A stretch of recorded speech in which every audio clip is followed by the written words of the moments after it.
चरक चिकित्सा chapter number 8 राज यक्ष्मा चिकित्सा। तो दक्ष प्रजापति जी की 28 कन्याएं थीं, उनके साथ चंद्रमा जी का विवाह हुआ और विवाह के बाद चंद्रमा जी का विशेष ध्यान जो रोहिणी की तरफ हुआ। ठीक है, तो बाकी कन्याओं ने जो है दक्ष प्रजापति जी के साथ कंप्लेंट करी और दक्ष प्रजापति जी के कोप से जो है राज यक्ष्मा जो है की उत्पत्ति हुई। ठीक है, ये दूसरा है यक्ष्मा के पर्याय 5 होते हैं। क्रोध, यक्ष्मा, ज्वर, रोग और दुख। यक्ष्मा का मृत्यु लोक में आगमन। वह यक्ष्मा अश्विनी कुमारों द्वारा हुंकार कर लेने पर भय से मनुष्य लोक में चला आया और वह यक्ष्मा 4 प्रकार के अपने होने के कारणों को प्राप्त कर मनुष्य के शरीर में प्रवेश करता है। 4 कारण होते हैं। अयथा बल आरंभ, अपनी शारीरिक शक्ति से अधिक कार्य करना। मलमूत्र आदि के आगत वेगों को रोकना। धातुओं का क्षय होना। विषम भोजन करना। यक्ष्मा रोग के ये 4 कारण हैं। अयथा बल आरंभ यानी कि साहसिक कार्य करने का कारण। ठीक है, तो अयथा बल आरंभ का कारण क्या होता है, संप्राप्ति क्या होती है और लक्षण क्या है। अधिक साहस आदि से मनुष्य के उरह प्रदेश यानी कि फुफ्फुस के फट जाने पर कुपित वायु पित्त और कफ को उभार कर शरीर के विभिन्न प्रदेशों में दौरा करती है। जब वह कुपित वायु पित्त और कफ को लेकर शिरा प्रदेश में स्थिर होती है तो शिराशूल, गले में स्थित होती है तो कर्णोध्वंस, कास, स्वरभेद, अरोचक, पार्श्व में स्थित होती है तो पार्श्वशूल, गुद प्रदेश में वचोर भेद यानी कि अतिसार, संधियों में स्थित होती है तो जम्भाई। ज्वर उरह प्रदेश में स्थित होती है तो उरशूल। उरह प्रदेश को जब दोष क्षणन कर देते हैं तो वह रोगी जर्जर छाती से कष्टपूर्वक उरह प्रदेश में वेदना के साथ खांसते हुए कफ के साथ रक्त को निकालता है। इस प्रकार अधिक साहस करने से उत्पन्न राज यक्ष्मा इन उपर्युक्त 11 लक्षणों के साथ उत्पन्न होती है। नेक्स्ट है कि वेग संधारण जन्य के कारण संप्राप्ति और लक्षण। जब आई हुई अपान वायु मूत्र पुरीश के वेगों को रोक लेता है तो वेगों को रोकने से कुपित वायु पित्त और कफ को उभारती हुई शरीर में ऊर्ध्व, अधः और तिर्यक प्रदेश में गमन कर रोगों को उत्पन्न करती है, जैसे प्रतिशाय, कास, स्वरभेद, अरोचक, पार्श्व पीड़ा, शिरोशूल, ज्वर, अंसाव मर्द, अंग मर्द, बार बार बमन होना, तीनों दोषों से उत्पन्न अतिसार रोग। वेग रोध के कारण ये 11 लक्षण उत्पन्न होते हैं। धातु क्षय जन्य के कारण संप्राप्ति और लक्षण। शरीर अतिकृष्ट होता है, शुक्र ओज की हानि हो जाती है। शुक्र और ओज ही शरीर के स्नेहांश हैं। उन स्नेह के क्षय हो जाने से वायु वृद्ध हो जाती है और पित्त एक कफ को उभाड़कर सारे शरीर प्रदेश में गमन करती हुई प्रतिशय, ज्वर, कास, अंगमर्द, शिरशूल, श्वास, विड़भेद, अरुचि, पार्श्व पीड़ा, स्वर क्षय और अंश संताप इन 11 लक्षणों को उत्पन्न करती है। यह 11 लक्षण धातु क्षयजन्य राजयक्ष्मा को सूचित करते हैं। धातुओं के क्षय हो जाने के कारण इस प्रकार के लक्षणों से प्राप्त राजयक्ष्मा जीवन को समाप्त करने वाला होता है। विषमाशन जन्य के कारण संप्राप्ति और लक्षण। अन्नपान विषम रूप से सेवन करने वाले व्यक्तियों के शरीर में कुपित, वात, पित्त, कफ भयंकर विषम रूप से अनेक प्रकार के रोगों को उत्पन्न करते हैं। विषम रूप के आहार का सेवन करने से विषम हुए वात, पित्त, कफ दोष रक्तवाहिनी आदि स्रोतों को रोग कर यक्ष्मा रोग को उत्पन्न करते हैं और स्रोतों के बंद होने से धातुओं की पुष्टि आहार रस से नहीं हो पाती है और विषम दोषों से निम्न 11 रोग होते हैं। कौन कौन से होते हैं? प्रतिशाय, प्रसेक, कास, वमन, अरोचक, ज्वर, अंशाभिताप, रक्तवमन, पार्श्वशूल, शिरशूल और स्वरभेद। ठीक है, तो कफ के लक्षण कौन कौन से होते हैं? इनमें से 5 होते हैं। प्रतिशाय, प्रसेक, कास, वमन और अरोचक। पित्त के लक्षण कौन से हैं? ज्वर, अंशाभिताप और रक्तवमन। और वात के लक्षण कौन से? पार्श्वशूल, शिरशूल और स्वरभेद। इस प्रकार क्रम से कफ, पित्त, वात के लक्षणों को जानना चाहिए। यह रोग समुद्र स्वरूप राजयक्ष्मा के भिन्न भिन्न 4 प्रकार के कारण से उत्पन्न होने वाले 11 लक्षण और 4 हेतुओं का निर्देश कर दिया गया है। यक्ष्मा का पूर्व रूप प्रतिशैद और बुल्य आदि है। उचित ऊष्मा रहने से शारीरिक धातुओं का उचित रूप से पाक होता है और वे धातुएं अपने स्रोतों में अवस्थित रहकर एक धातु दूसरी धातु की पुष्टि करते रहते हैं। सामान्य संप्राप्ति। विषम अग्नियों से आहार धातुओं का पाक नहीं होता। विशेषकर आहार रस से कफ का निर्माण होता है। बढ़ा हुआ कफ स्रोतों के मार्गों को बंद कर देता है, रक्तादि धातुओं का क्षय करता है तथा धातुओं में रहने वाली 7 धात्वाग्नियों का नाश हो जाता है। इसी से राजयक्ष्मा की उत्पत्ति होती है। राजयक्ष्मा में विडबल की रक्षा। अन्न रस पूर्व रूप से मल ही बन जाता है, आगे के रक्त धातुओं का निर्माण नहीं हो पाता। ऐसी अवस्था में राजयक्ष्मा रोग से पीड़ित व्यक्तियों के पुरीश की रक्षा विशेष रूप से करनी चाहिए, क्योंकि संपूर्ण धातुओं के क्षय हो जाने से पीड़ित यक्ष्मा के रोगियों का बल पुरीश के ही बल पर आश्रित रहता है। स्रोतों के रुक जाने पर रस अपने स्थान में रहता हुआ बढ़ता है और वह बढ़ा हुआ रस अनेक रूप में होकर कास के वेग से ऊपर आता रहता है। इसके बाद 6 अथवा 11 व्याधियां उत्पन्न होती हैं। यक्ष्मा के एकादश रूप: कास, असंताप, स्वरभेद, ज्वर, पार्श्वशूल, शिरःशूल, रक्तवमन, कफ का वमन, श्वास, अतिसार और अरुचि। यक्ष्मा के 6 रूप कौन कौन से होते हैं? कास, ज्वर, पार्श्वशूल, स्वरभेद, अतिसार और अरुचि।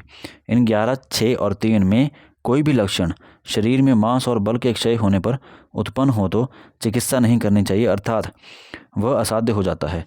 यदि मांस बल की दुष्टि है तो ये लक्षण से भी युक्त यक्ष्मा साध्य हो जाता है। यक्ष्मा में प्रतिशाय की संप्राप्ति। वायु के द्वारा जिन व्यक्तियों का शिरः प्रदेश भरा हुआ रहता है, ऐसे व्यक्तियों के नासिका मूल में रहने वाला कफ, रक्त या पित्त वायु के प्रति गमन करता है। इसके बाद प्रतिशाय होता है। इसके बाद यक्ष्मा उत्पन्न होता है। यक्ष्मा का सामान्य लक्षण: अंश और पार्श्वों में अभिताप, हाथ पैरों में दाह, संपूर्ण शरीर में ज्वर, ये 3 लक्षण होते हैं। स्वर भेद की संप्राप्ति। वात, पित्त, कफ और रक्त से, कास के वेग से और पीनस से स्वर भेद होता है। वायु से क्या होता है, यानी कि वात से क्या होता है, स्वर रूक्ष, क्षीण और कंपित हो जाता है। पित्त से क्या होता है कि तालु कंठ में दाह, रोगी बोलना पसंद नहीं करता। कफ में क्या होता है कि स्वर मंद, बंधा हुआ, ठीक है, खड़खड़ाहट के साथ स्वर आता है। रक्त में क्या होता है कि स्वर रुका हुआ, बड़े कष्ट के साथ निकलता है। कास में क्या होता है कि कास में क्या होता है कि कंठ या स्वर यंत्र विकृत हो जाता है। यक्ष्मा में रक्त वमन का कारण: दोषों द्वारा रक्तादि स्रोतों के मार्गों के रुक जाने से रक्त मांस आदि धातुओं के रूप में परिणत नहीं हो पाता है। अतः मांस के आशय में ही रक्त संचित होता है और वहाँ रक्त अधिक मात्रा में संचित होकर उत्क्लिष्ट हो जाता है। उभरने के कारण वमन द्वारा कंठ से बाहर निकलता है। यक्ष्मा में श्वास का कारण: वक्ष प्रदेश का मार्ग वात और कफ द्वारा रुक जाता है। अतिसार कारण: दोषों द्वारा अग्नि के नष्ट होने पर झागदार मल अधिक मात्रा में निकलता है। अरुचि का कारण: जीव और हृदय में आश्रित वात से, कफ से, पित्त से, सन्निपात से, मन के दुष्ट वस्तु की आहार में प्राप्ति होने से भोजन में अरुचि उत्पन्न होती है। वातज अरुचि में मुख का स्वाद कषाय, पित्तज अरुचि में तिक्त, कफज अरुचि में मधुर और मानसिक अरुचि में जिस दोष का लक्षण दिखाई पड़े उसे उस दोष से उत्पन्न हुआ समझें। वमन का कारण: वमन बिकॉज ऑफ अरुचि, अरुचि के कारण कास का अधिक वेग आना, दोषों के अत्यधिक उत्क्लेशित होने के कारण, भय के कारण वमन होता है। चिकित्सा: त्रिदोषानुसार चिकित्सा करनी चाहिए। पीनस यानी कि प्रतिशाय की चिकित्सा भी करनी चाहिए। मांस का प्रयोग करें। बकरे का मांस रस, ठीक है, द्रव्य घृत द्वारा सिद्ध करके देना चाहिए। इस मांस रस के सेवन से पीनस आदि 6 यक्ष्मा के उपद्रव शांत होते हैं। परिषेक स्वेद भी दें और नाड़ी स्वेद भी दें। उपनाह स्वेद: शिर, पार्श्व, अंश प्रदेश में शूल होता है। आलेपन: द्रव्य घृत गर्म कर शिर, पार्श्व, अंश प्रदेश में लेप करने से शिरशूल, पार्श्वशूल, अंशशूल दूर होता है। प्रदेह: 4 प्रदेहों के द्वंद्वज दोष से उत्पन्न शिरशूल, पार्श्वशूल, अंशशूल में शिर, पार्श्व और अंश प्रदेश में लगाना उत्तम होता है। नस्य आदि, शीर्षशूल, पार्श्वशूल, अंशशूल, ठीक है, पद्य का आदि प्रदेह, प्रपौंडरी काद्य प्रलेप, दाह में अभ्यंग और परिषेक। दाह शांत्यर्थ बताए गए चंदनाद्य तेल से या 100 बार जल में धोए हुए घृत से दाह शांति के लिए अभ्यंग कराना चाहिए और ताजे गोदुग्ध या मुलेठी के क्वाथ से दाह शांति अर्थ परिषेक करें अथवा शीतल आकाश के जल से या चंदन आदि गण से पकाए हुए जल को शीतल कर परिषेक करना चाहिए। वमन विरेचन, दोषाधिक्य होने पर रोगियों का स्नेहन और स्वेदन करने के बाद स्नेह युक्त मृदु वमन दें। वमन पश्चात लब्ध बल होने पर पुनः स्नेहन और स्वेदन के बाद स्नेह युक्त विरेचन दें।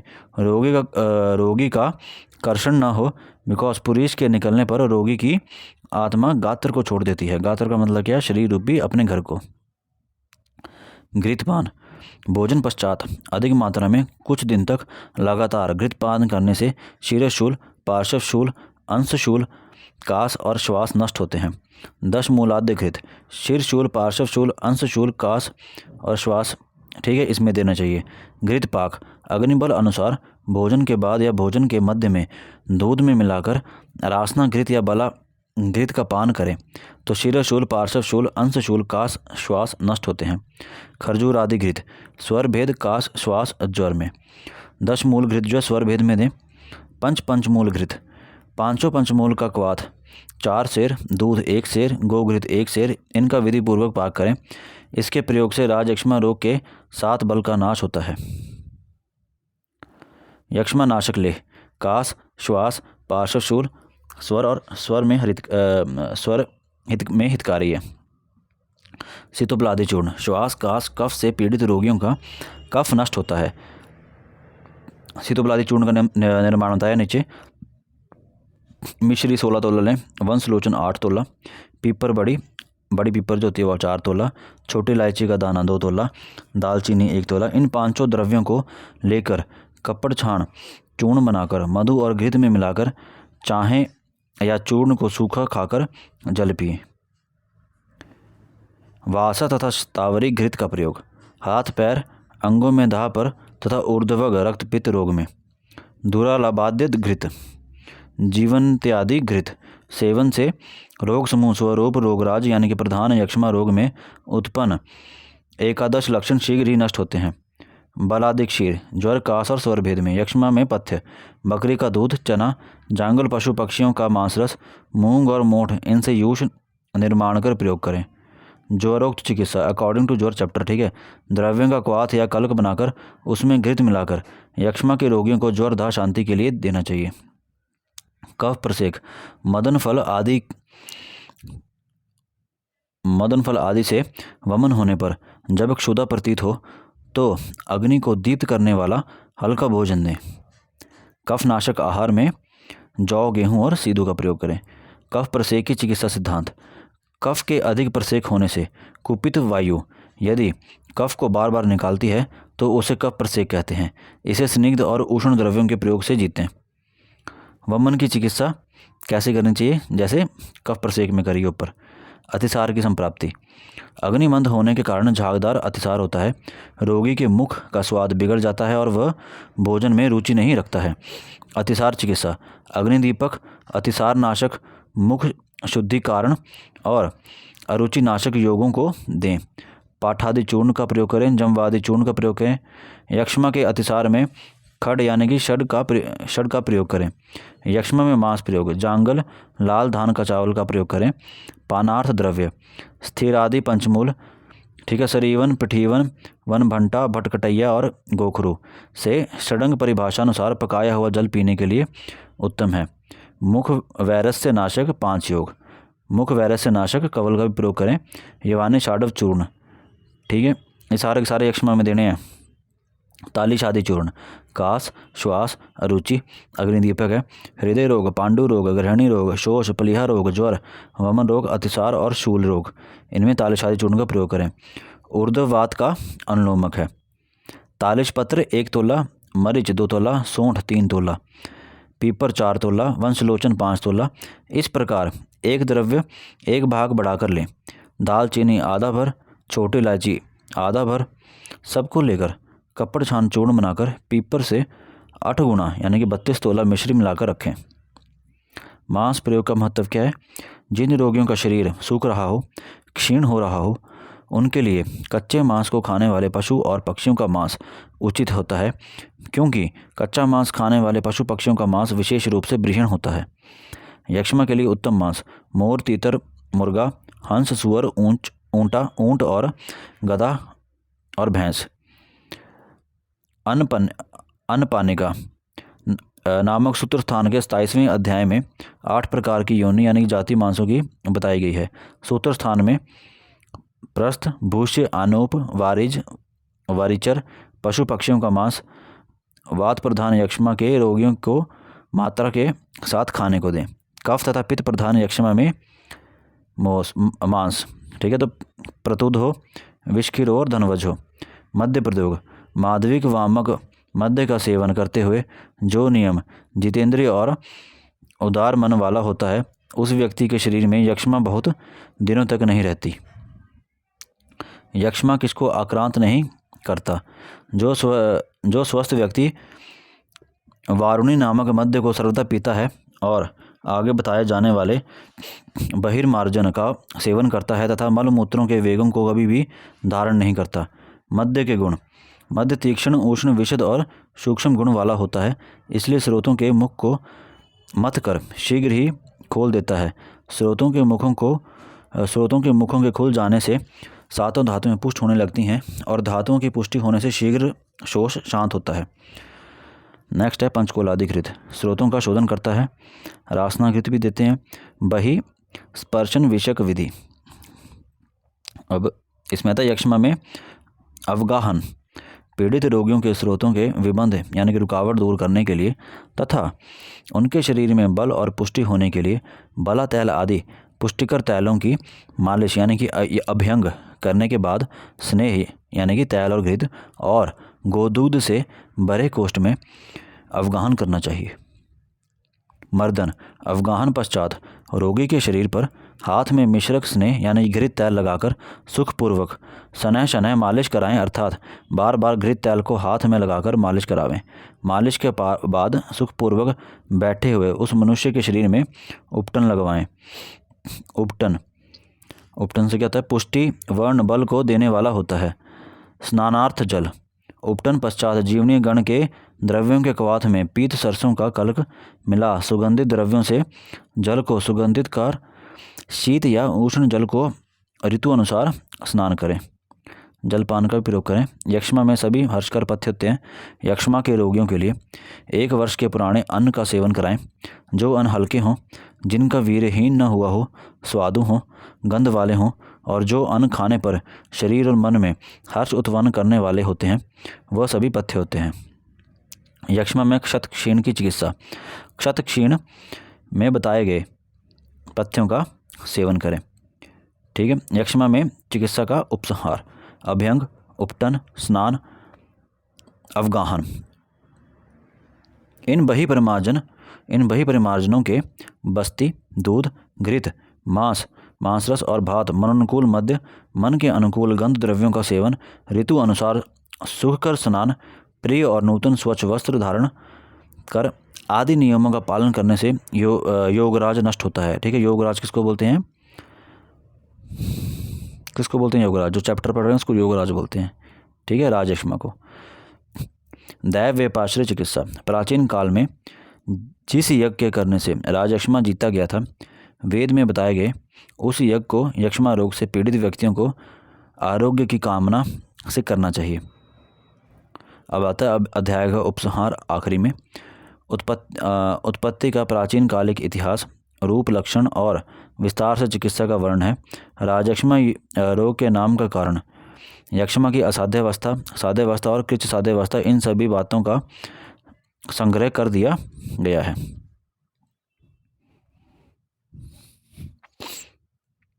अब चैप्टर का हम एक और बार रिवीजन करेंगे राजयक्ष्मा चिकित्सा का। दक्ष प्रजापति की 28 कन्याएं थी। चंद्रमा को सबसे प्रिय कौन सी थी? रोहिणी। यक्ष्मा के पर्याय 5 होते हैं, क्रोध, यक्ष्मा, ज्वर, रोग और दुख। और ठीक है, अभी लास्ट में हमने क्या पढ़ा? रोगराज भी बोलते हैं यक्ष्मा को। यक्ष्मा का मृत्युलोक में आगमन। वह यक्ष्मा अश्विनी कुमारों द्वारा हुंकार कर देने पर भय से मनुष्य लोक में चला आया और वह यक्ष्मा 4 प्रकार के अपने होने के कारणों को प्राप्त कर मनुष्यों के शरीर में प्रवेश करता है। 4 कारण कौन से हैं? अयथा बल आरंभ, अपनी शारीरिक शक्ति से अधिक कार्य करना, मलमूत्र आदि के आगत वेगों को रोकना, धातुओं का क्षय होना, विषम भोजन करना। यक्ष्मा रोग के ये 4 कारण होते हैं। अयथा बल आरंभ का कारण संप्राप्ति और लक्षण। ठीक है, तो अधिक साहस से आदि से मनुष्य के उरह प्रदेश यानी कि फुफ्फुस के फट जाने पर कुपित वायु पित्त और कफ को उभार कर शरीर के विभिन्न प्रदेशों में दौड़ा करती है। जब वह कुपित वायु पित्त और कफ को लेकर शिरा प्रदेश में स्थिर होती है तो शिरशूल, गले में स्थित होती है तो कर्णोध्वंस, कास, स्वर भेद, अरोचक, पार्श्व में स्थित होती है तो पार्श्वशूल, गुद प्रदेश में वचो भेद यानी कि अतिसार, संधियों में स्थित होती है तो जम्भाई, ज्वर उरह प्रदेश में स्थित हो तो उरहशूल। उरह प्रदेश को जब दोष क्षणन कर देते हैं तो वह रोगी जर्जर छाती से कष्टपूर्वक उरह प्रदेश में वेदना के साथ खांसते हुए कफ के साथ रक्त को निकालता है। इस प्रकार अधिक साहस करने से उत्पन्न राजयक्ष्मा इन उपर्युक्त एकादश लक्षणों के साथ उत्पन्न होता है। वेग संधारण जन्य के कारण संप्राप्ति लक्षण। जब आई हुई अपान वायु मूत्र पुरीश के वेगों को रोक लेता है तो वेगों को रोकने से कुपित वायु पित्त और कफ को उभारती हुई शरीर में ऊर्ध्व, अधः और तीर्यक प्रदेश में गमन कर रोगों को उत्पन्न करती है, जैसे प्रतिशय, कास, स्वरभेद, अरोचक, पार्श्व पीड़ा, शिरशूल, ज्वर, अंसाव मर्द, अंग मर्द, बार बार वमन और तीनों दोषों से उत्पन्न अतिसार रोग। वेगरोध के कारण ये एकादश लक्षण उत्पन्न होते हैं। धातु क्षय जन्य के कारण संप्राप्ति लक्षण। शरीर अतिक्लेश होता है, रुक्ष ओज की हानि हो जाती है, शुक्र ओज की हानि हो जाती है। शुक्र और ओज ही शरीर के स्नेहांश हैं। उन स्नेह के क्षय हो जाने से वायु वृद्ध हो जाती है और पित्त एक कफ को उभाड़कर सारे शरीर प्रदेश में गमन करती हुई प्रतिशय, ज्वर, कास, अंगमद, शिरशूल, श्वास, वेद भेद, अरुचि, पार्श्व पीड़ा, स्वर क्षय, अंश संताप इन एकादश लक्षणों को उत्पन्न करती है। ये एकादश लक्षण धातु क्षय जन्य राजयक्ष्मा को सूचित करते हैं। धातुओं के क्षय हो जाने के कारण इस प्रकार के लक्षणों से प्राप्त राजयक्ष्मा जीवन को समाप्त करने वाला होता है। विषमाशन जन्य के कारण संप्राप्ति लक्षण। अन्नपान विषम रूप से सेवन करने वाले व्यक्तियों के शरीर में कुपित, वात, पित्त, कफ भयंकर विषम रूप से अनेक प्रकार के रोगों को उत्पन्न करते हैं। विषम रूप के आहार का सेवन करने से विषम हुए वात, पित्त, कफ दोष, रक्तवाहिनी आदि स्रोतों को रोककर यक्ष्मा रोग को उत्पन्न करते हैं और स्रोतों के बंद होने से धातुओं की पुष्टि आहार रस से नहीं हो पाती है और विषम दोषों के निम्न एकादश रोग होते हैं। कौन कौन से? प्रतिशय, प्रसेक, कास, वमन, अरोचक ये कफ के लक्षण भी हैं। ज्वर, अंसाविताप, रक्त वमन ये पित्त के लक्षण भी हैं और पार्श्व शूल होता है, शीर का शूल होता है और स्वरभेद होता है, ये वात के लक्षण भी हैं। इस प्रकार क्रम से कफ, पित्त, वात के लक्षणों को जानना चाहिए। ये रोग समूह स्वरूप राजयक्ष्मा के भिन्न भिन्न 4 प्रकार के कारण से उत्पन्न होने वाले 11 लक्षण और 4 हेतुओं का निर्देश कर दिया गया है। यक्ष्मा का पूर्व रूप प्रतिशय, दौर्बल्य आदि। उचित ऊष्मा रहने से शारीरिक धातुओं का उचित रूप से पाक होता है और वे धातुएं अपने स्रोतों में अवस्थित रहकर एक धातु दूसरे धातु की पुष्टि करते रहते हैं। सामान्य संप्राप्ति क्या है कि विषम अग्नियों से आहार धातुओं का पाक नहीं होता, विशेषकर आहार रस से कफ का निर्माण होता है। बड़ा हुआ कफ स्रोतों के मार्गों को बंद कर देता है, रक्तादि धातुओं का क्षय करता है तथा धातुओं में रहने वाली 7 धातुवाग्नियों का नाश हो जाता है। इसी से राजयक्ष्मा की उत्पत्ति होती है। राजयक्ष्मा में बिडबल की रक्षा। अन्न रस पूर्व रूप से मल ही बन जाता है, आगे के रक्त धातुओं का निर्माण नहीं हो पाता। ऐसी अवस्था में राजयक्ष्मा रोग से पीड़ित व्यक्तियों के पुरीश की रक्षा विशेष रूप से करनी चाहिए, क्योंकि संपूर्ण धातुओं के क्षय हो जाने से पीड़ित यक्ष्मा के रोगियों का बल पुरीश के ही बल पर आश्रित रहता है। स्रोतों के रुक जाने पर रस अपने स्थान में रहता हुआ बढ़ता है और वह बढ़ा हुआ रस अनेक रूप में होकर कास के वेग से ऊपर आता रहता है। इसके बाद 6 अथवा 11 व्याधियां उत्पन्न होती हैं। यक्ष्मा के एकादश रूप: कास, असंताप, स्वरभेद, ज्वर, पार्श्वशूल, शिरशूल, रक्त वमन, कफ का वमन, श्वास, अतिसार और अरुचि। यक्ष्मा के 6 रूप होते हैं: कास, ज्वर, पार्श्वशूल, स्वरभेद, अतिसार और अरुचि। इन 11, 6, 3 में कोई भी लक्षण शरीर में मांस और बल के क्षय होने पर उत्पन्न हो तो चिकित्सा नहीं करनी चाहिए, अर्थात वह साध्य हो जाता है। यदि मांस बल की पुष्टि है तो मलक्षय से भी युक्त यक्ष्मा साध्य होती है। यक्ष्मा में प्रतिशय की संप्राप्ति। वायु के द्वारा जिन व्यक्तियों का शिरा प्रदेश भरा हुआ रहता है, ऐसे व्यक्तियों के नासिका मूल में रहने वाला कफ रक्त या पित्त वायु के प्रति गमन करता है। इसके बाद प्रतिशय होता है, इसके बाद यक्ष्मा उत्पन्न होता है। यक्ष्मा का सामान्य लक्षण: अंश और पार्श्वों में अभिताप, हाथ पैरों में दाह, संपूर्ण शरीर में ज्वर, ये लक्षण होते हैं। ये 3 लक्षण होते हैं। स्वर भेद की संप्राप्ति। वात, पित्त, कफ और रक्त से, कास के वेग से और पीने से स्वर भेद होता है। वायु से यानी कि वात से क्या होता है कि स्वर रुक्ष, क्षीण और कंपित हो जाता है। पित्त से तालु, कंठ में दाह, रोगी बोलना पसंद नहीं करता। कफ में क्या होता है कि स्वर मंद बंधा हुआ खरखराहट के साथ स्वर निकलता है। रक्त में स्वर रुका हुआ बड़े कष्ट के साथ निकलता है। और कास में कंठ या स्वर यंत्र विकृत हो जाता है। यक्ष्मा में रक्त वमन का कारण: दोषों द्वारा रक्त आदि स्रोतों के मार्गों के रुक जाने से रक्त मांस आदि धातुओं के रूप में परिणत नहीं हो पाता है, अतः मांस के आशय में ही रक्त संचित होता है और वहाँ रक्त अधिक मात्रा में संचित होकर उत्कृष्ट हो जाता है। ठीक है, उसके उभरने के कारण वमन द्वारा कंठ से बाहर निकलता है। यक्ष्मा में श्वास के कारण: वक्ष प्रदेश का मार्ग वात और कफ द्वारा रुक जाता है। अतिसार का कारण: दोषों द्वारा अग्नि के नष्ट होने पर झागदार मल अधिक मात्रा में निकलता है। अरुचि का कारण: जीवा और हृदय में आश्रित वात से, कफ से, पित्त से, सन्निपात से, मन के द्विष्ट वस्तु की आहार में प्राप्ति होने से भोजन में अरुचि उत्पन्न होती है। वातज अरुचि में मुख का स्वाद कषाय जैसा होता है। पित्तज अरुचि में तिक्त हो जाता है और कफज अरुचि में मधुर हो जाता है। मानसिक अरुचि में जिस दोष का लक्षण दिखाई पड़े उसे उस दोष से उत्पन्न हुआ समझें।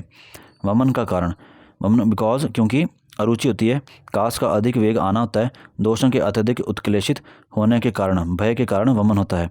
चिकित्सा: त्रिदोषानुसार चिकित्सा करनी चाहिए। पीनस या प्रतिशय की चिकित्सा भी करनी चाहिए।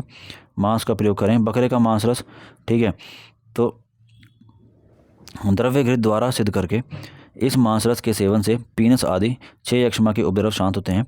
परिषेक स्वेद, नाड़ी स्वेद का प्रयोग करें। उपना स्वेद का प्रयोग करें। शिर पार्श्व उपना स्वेद जो शिर पार्श्व अंश प्रदेश में शूल होता है वहाँ पे शांति करता है। आलेपन द्रव्य घृत गर्म कर शिर पार्श्व अंश प्रदेश में लेप करने से शिरशूल, पार्श्वशूल, अंशशूल दूर होता है। प्रदेह: 4 प्रदेहों को द्वंद्वज दोष से उत्पन्न शिरशूल, पार्श्वशूल, अंशशूल में शिर, पार्श्व और अंश प्रदेश में लगाना उत्तम होता है। नस्य आदि: शिरशूल, पार्श्वशूल, अंशशूल। पदक आदि प्रदेह परपौंडरी काद्य प्रलेप। दाह में अभ्यंग और परिषेक। दाह शांति अर्थ बताए गए चंदनाद्य तेल से या 100 बार जल में धोए हुए घृत से दाह शांति के लिए अभ्यंग करना चाहिए और ताजे गोदुग्ध या मुलेठी के क्वास से दाह शांति अर्थ परिषेक करें अथवा शीतल आकाश के जल से या चंदन आदि गण से पकाए हुए जल को शीतल कर परिषेक करना चाहिए।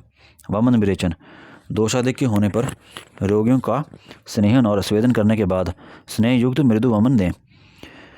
वमन पश्चात लब्ध बल होने पर पुनः स्नेहन और स्वेदन के बाद स्नेह युक्त विरेचन दें।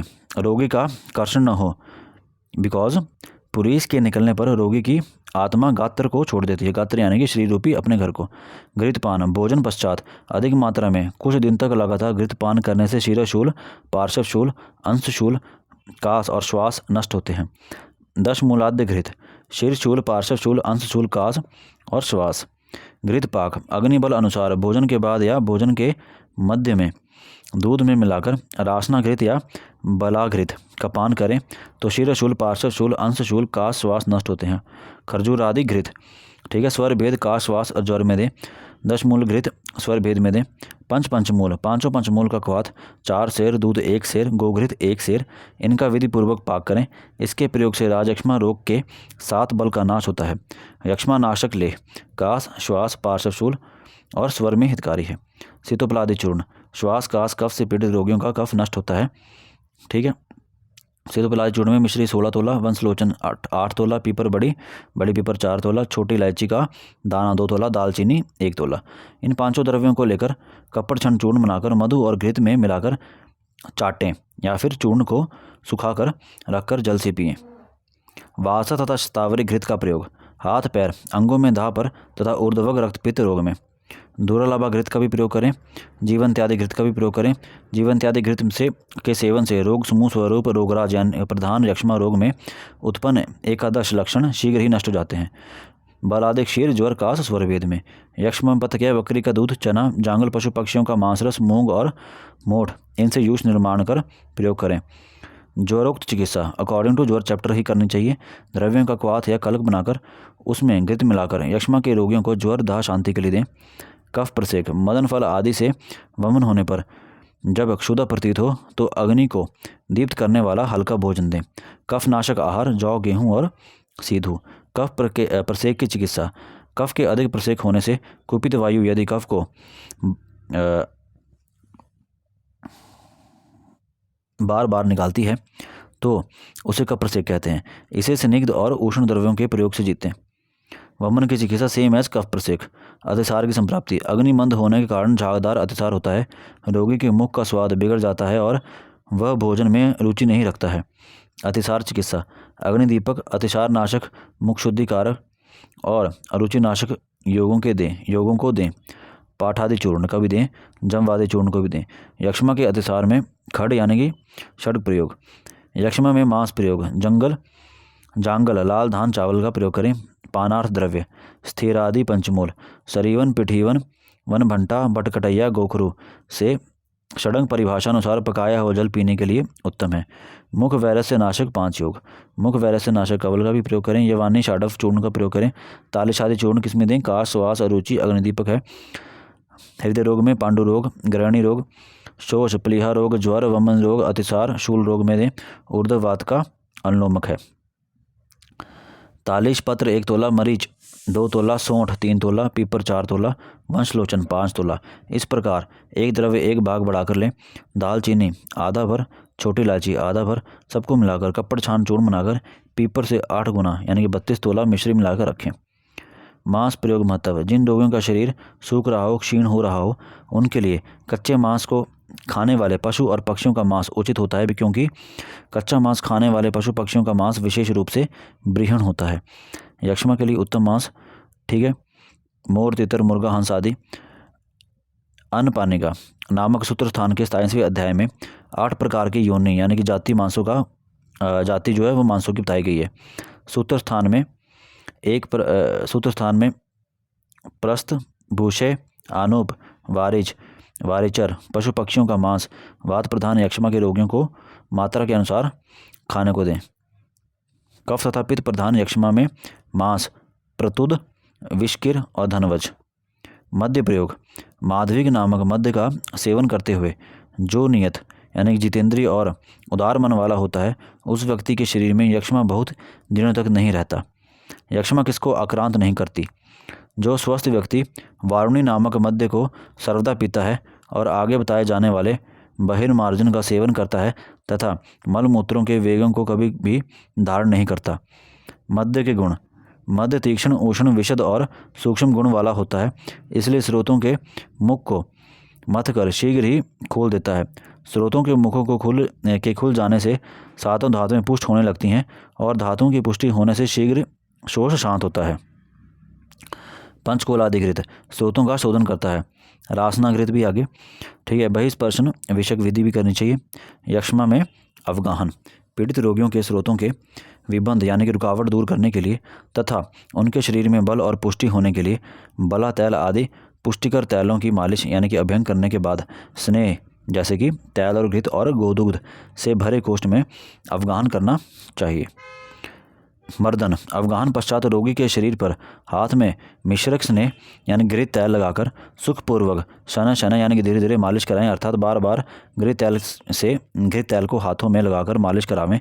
मालिश के बाद सुखपूर्वक बैठे हुए उस मनुष्य के शरीर में उपटन लगवाएं। उपटन पुष्टि वर्ण वल को देने वाला होता है। स्नानार्थ जल उपटन पश्चात जीवनी गण के द्रव्यों के कवात में पीत सरसों का कल्क मिला सुगंधित द्रव्यों से जल को सुगंधित कर शीत या उष्ण जल को ऋतु अनुसार स्नान करें। ठीक है, जलपान का भी प्रयोग करें। यक्ष्मा में सभी हर्षकर पथ्य होते हैं। यक्ष्मा के रोगियों के लिए 1 वर्ष के पुराने अन्न का सेवन कराएं। जो अन्न हल्के हों, जिनका वीर्य हीन न हुआ हो, स्वादु हों, गंध वाले हों और जो अन्न खाने पर शरीर और मन में हर्ष उत्पन्न करने वाले होते हैं, वे सभी पथ्य होते हैं। यक्ष्मा में क्षतक्षीण की चिकित्सा। क्षतक्षीण में बताए गए पथ्यों का सेवन यक्ष्मा में करें। यक्ष्मा में चिकित्सा का उपसंहार, ठीक है, तो अभ्यंग, उपटन, स्नान, अवगाहन, इन बहिर्मार्जनों के बस्ती, दूध, घृत, मांस, मांसरस और भात, मनोनुकूल मध्य, मन के अनुकूल गंध द्रव्यों का सेवन, ऋतु अनुसार शुक्र स्नान, प्रिय और नूतन स्वच्छ वस्त्र धारण आदि नियमों का पालन करने से योगराज नष्ट होता है। योगराज यानी कि यक्ष्मा। दैव व्यापाश्रय चिकित्सा। प्राचीन काल में जिस यज्ञ के करने से राज यक्ष्मा जीता गया था, वेद में बताए गए उस यज्ञ को यक्ष्मा रोग से पीड़ित व्यक्तियों को आरोग्य की कामना से करना चाहिए। ठीक है, बात है लास्ट में अध्याय का उपसंहार। उत्पत्ति का प्राचीन कालिक इतिहास, रूप यानी कि लक्षण और यानी कि किसकी उत्पत्ति है। ठीक है, तो राज यक्ष्मा की उत्पत्ति है। इसकी यक्ष्मा की उत्पत्ति का प्राचीन कालिक इतिहास, रूप यानी कि लक्षण और विस्तार से चिकित्सा का वर्णन है। राज यक्ष्मा रोग के नाम का कारण, यक्ष्मा की असाध्यावस्था, साध्यावस्था और साध्यावस्था, इन सभी बातों का संग्रह कर दिया गया है। इसी के साथ चैप्टर 2 बार वाइज कर लिया। अभी मेन पॉइंट्स पढ़ लिए हमने।